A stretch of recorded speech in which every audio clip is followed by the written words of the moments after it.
இவரை நம் நவரத்ன அமைச்சரவையில் ஒருவராக சேர்த்துக் கொள்ள முடிவெடுத்து விட்டேன். அவசரமான முடிவு. அப்படி என்ன இவன் சாதித்து விட்டார்? அவருடைய கேள்விக்கும் நான் பதில் கூற விரும்புகிறேன். எனக்கு தெலுங்கு, தமிழ், கன்னடம், துளு, மலையாளம், மராட்டி, சமஸ்கிருதம் ஆகிய 7 மொழிகள் தெரியும். இதில் எது எனது தாய்மொழி என்று உன்னால் கண்டுபிடிக்க முடியுமா? முடியும். முடிந்தால் கூறு பார்ப்போம். உமது தாய்மொழி தெலுங்கு. சிக்கிக் கொண்டார் மன்னா. என் தாய்மொழி தமிழ்தான் என்பதை தாங்களும் அறிவீர், இந்த அவையோரும் அறிவார்கள். என் முதல் கேள்விக்கு சாமர்த்தியமாக பதில் புரியவில்லை. இந்த கேள்வியில் சரிந்து விட்டாயே. இல்லை மன்னா, உறுதியாக சொல்கிறேன், இவருடைய தாய்மொழி தெலுங்குதான். இல்லை மன்னா, தமிழ்தான். தெலுங்குதான். தமிழ்தான். தெலுங்குதான். தமிழ். தெலுங்கு. தமிழ். தெலுங்கு. மன்னா, என் தாய்மொழி தமிழ்தான் என்பதை நான் அடித்துக் கொள்கிறேன். மன்னா, இவருடைய தாய்மொழி தெலுங்குதான் என்பதை நானும் அடித்துக் கொள்கிறேன். தேவுடாவா? அப்படி என்றால் உன் தாய்மொழி தெலுங்கா? சுந்தர தெலுங்கை தாய்மொழியாக கொண்ட நீ மந்திரி பதவிக்காக அதை மறைத்து விட்டு இத்தனை காலம் நாடகம் ஆடி இருக்கிறாயே, நீ குஷிக்குள்ளாது.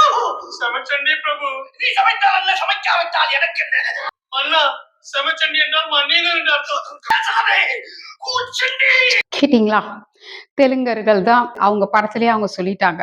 தெலுங்கர்கள் தான் தமிழ்நாட்டை ஆள்றாங்க, பேரை மாத்தி தமிழ்ன்ற பேர்ல ஆள்றாங்கன்றது இப்ப தெரியுதா? பாகுபலி படத்துல பல்வால் தேவன் ஒரு கேரக்டர், அதுக்கு ஹீரோவா நடிச்சவர், அவரோட பேரு ராணா டகுபதி.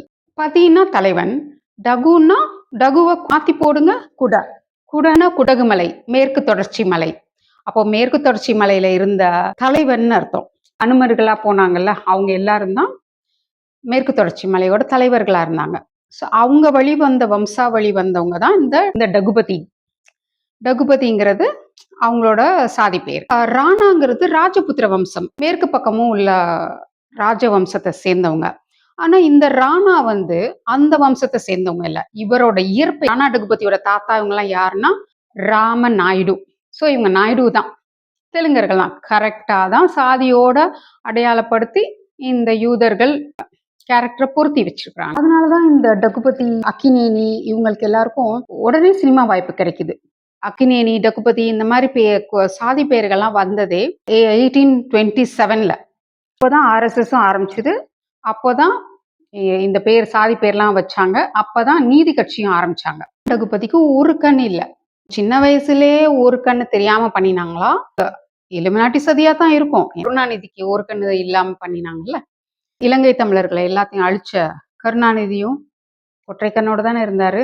ராஜீவ்காந்தியை கொன்னது இந்த ஒற்றைக்கண் சிவராசன்னு சொல்றாங்க. ஞானக்கண் கொண்ட சிவன்னு சொல்றதுக்காக. ஒற்றைக்கண் கொண்ட இலுமினாட்டி, அவங்களும் சிவனை தானே வணங்குறாங்க வேற ரூபத்துல. இலங்கையில் உள்ள ஒரு பெரிய அமைப்பு கொல்லல, நாங்க இலுமினாட்டிகள் தான் கொன்னோம் அப்படின்றதுக்கு சிவராசன் தான் கொன்னாரு அப்படின்றத என்கோட் பண்ணி வச்சுக்கிறாங்க. இந்த இலுமினாட்டிகள் பாகுபலி படத்துல என்ன செய்தி சொல்றாங்கன்னா, ரகுபதி, இந்த நாயுடு இவங்க எல்லாருமே தீயில கருகி போயிடுவாங்க. இந்த படத்துல தீயில கருகி போயிடுவாங்க. அதுதான் நிஜத்திலையும் நடக்க போகுது. இலுமினாட்டிகளே இவங்களை அழிச்சிருவாங்க தீயில.